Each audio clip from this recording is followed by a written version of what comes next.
Bonjour tout le monde, on se retrouve aujourd'hui pour le déballage de la troisième boîte des Adventure Book Game de Ravensburger. Donc c'est The Lord of the Ring, Le Seigneur des Anneaux. Les autres étaient le premier The Princess Bride et le deuxième étant Le Magicien d'Oz.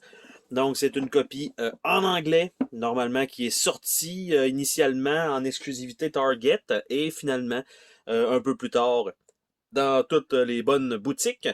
Et donc, ça va être un peu le même principe qu'on a déjà vu avant. Il va y avoir un livre avec plusieurs scénarios à l'intérieur. La mécanique reste toujours de piger un certain nombre de cartes, de pouvoir utiliser ces cartes-là pour faire des différents objectifs. Quand on a réussi à atteindre les objectifs, on gagne le scénario et chacun des scénarios a ses propres règles qui modifient le gameplay. Donc, normalement, ça devrait pas mal ressembler à ce qu'on a déjà vu dans les autres boîtes. Bien sûr, ici, moi, ma boîte, elle a reçu un coup sur le coin ici, ce qui fait qu'elle a écrasé un petit peu. On va espérer que le matériel à l'intérieur ne soit pas endommagé, ce qui semble être correct pour la boîte. Le livret d'instruction lui-même, très, très, très léger, c'est-à-dire qu'il nous indique comment faire le placement initial avec les composantes et par la suite, comment ça se joue en général pour chacune des histoires. Chacune des questions pour chacun des scénarios. Donc, il semblerait qu'il y a 8 scénarios dans celui-ci. Je crois que le premier, c'était 6. Je crois que les deux premiers étaient 6. Et si je me rappelle bien, donc si on parle de bataille finale, ce serait l'histoire complète de la communauté, ben, pas la communauté de l'anneau, mais de la première trilogie du Seigneur des Anneaux et non pas le Hobbit. Donc, le livre lui-même, une bonne épaisseur avec le carton. On va regarder les jetons avant. Donc, ce qu'on a là-dedans, on a une charte ici pour l'œil de Sauron, si je me rappelle bien. Exactement. Donc, comme ça. On a quelques figurines, notamment les personnages les plus connus. Donc, en dessous, si je me trompe pas, il y a leur nom, mais pas du tout. Donc, on a Gimli ici en orange avec la hache. On a Sam en vert. Il y a presque Gimli est un petit peu plus grand que Sam. Par la suite, on a Legolas en blanc-gris, qui est la même grandeur que Gimli, ou presque. Après ça, on a probablement, j'allais dire Frodo, mais ça doit être Merrill probablement avec la petite chope.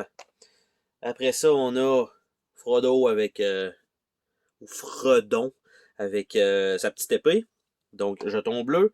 Par la suite, on a fort probablement Pipin avec. Parce qu'il y en a un qui a une pomme. Donc Pépin, probablement. Donc ça fait plus de sens. Et le jaune. Et nous avons Aragorn. Donc en gris. Avec sa petite épée un peu twistée. Donc pas de figurine de Gandalf dans celui-là. Gandalf en même temps, hein, pas vraiment important dans le Seigneur des Anneaux. On n'en a pas besoin. Donc, ça, c'est ce qu'on avait pour ces figurines-là. Les jetons sont déjà tous punchés. Il n'y a aucune feuille de punch dans ça.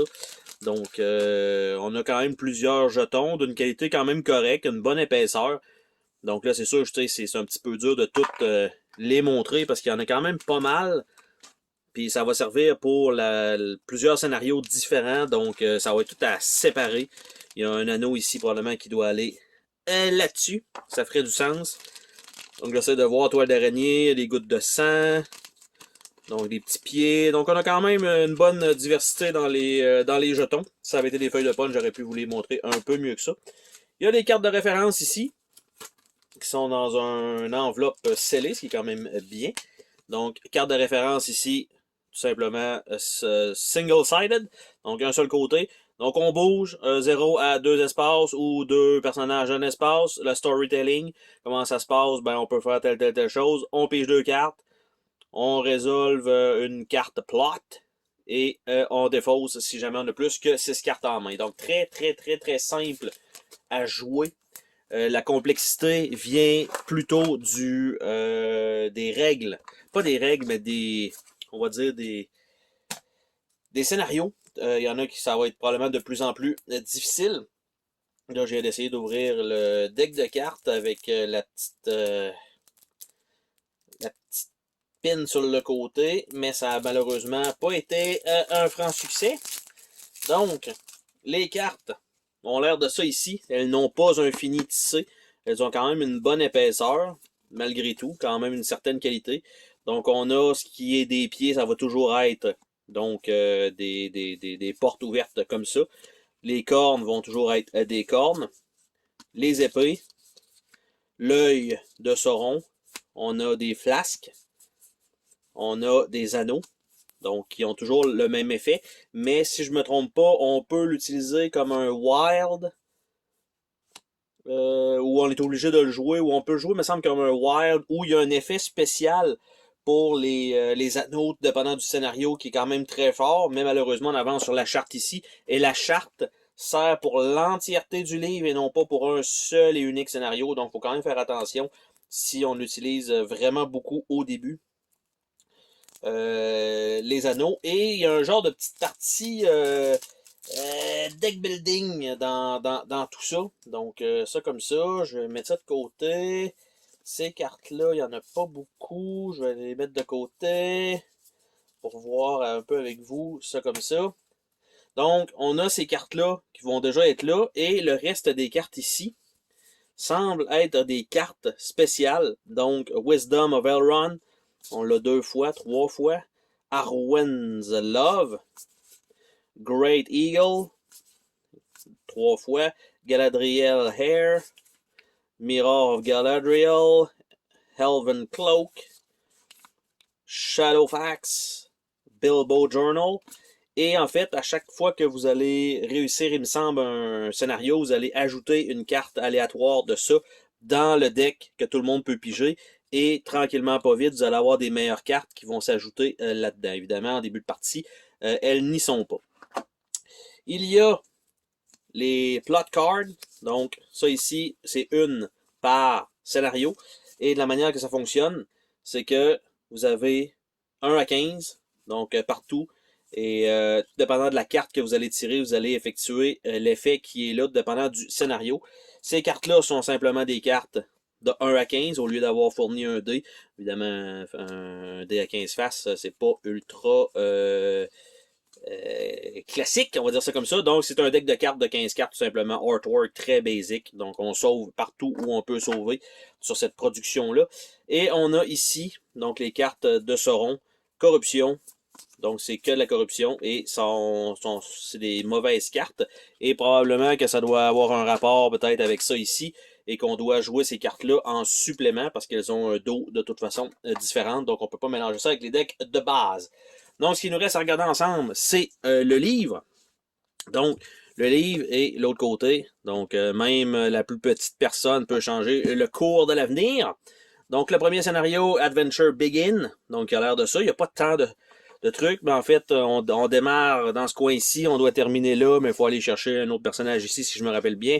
Et on va avoir les Horse Riders qui vont se promener autour. Par la suite, on a The Fellowship Forge. Donc, on va mettre l'anneau et là, ça va être la communauté qui va se forger. Donc, on va avoir certaines personnes qui ne veulent pas participer, qu'on doit déplacer. Ce scénario-là est plus un genre de jeu d'échecs plus qu'autre chose parce qu'on doit rapprocher les Legolas dans le milieu, tasser lui. Donc, parce que j'ai déjà vu un peu le gameplay, c'est pour ça que je peux vous en parler. Les mines de la Moria, j'ai pas vraiment vu, mais il semble avoir plus de batailles ici. On a encore une fois toujours un petit scénario, des règles différentes, le setup, comment on peut perdre ça, et on a les objectifs à atteindre à droite. Et on a toujours une habilité pour le ring qui est là. Après ça, de Fellowship Split. Donc, on va se scinder pour échapper avec Boromir qui essaie en fait, pas de survivre, mais de se rattraper pour sa bévue. Et on est quand même, juste avec le premier film, on est rendu à la moitié du livre, on va dire ça comme ça. Par la suite, la dernière marche des Hans, donc ça c'est clairement le deuxième, donc avec les arbres. Par la suite, la bataille de Helm's Deep, donc encore une fois, on est sur le deuxième film, si je me rappelle bien. Par la suite, on a Shelob Lair, donc avec l'araignée, je me souviens pas vraiment de ce passage-là. Et avec, en tout cas, on a Gollum ici. Et le dernier, c'est la bataille finale. On voit qu'il y a beaucoup plus d'espace que sur les autres scénarios. Donc, il y a peut-être des choses qui vont se passer en même temps. Et ça fait le tour donc de ce déballage de Lord of the Ring, le Adventure Book.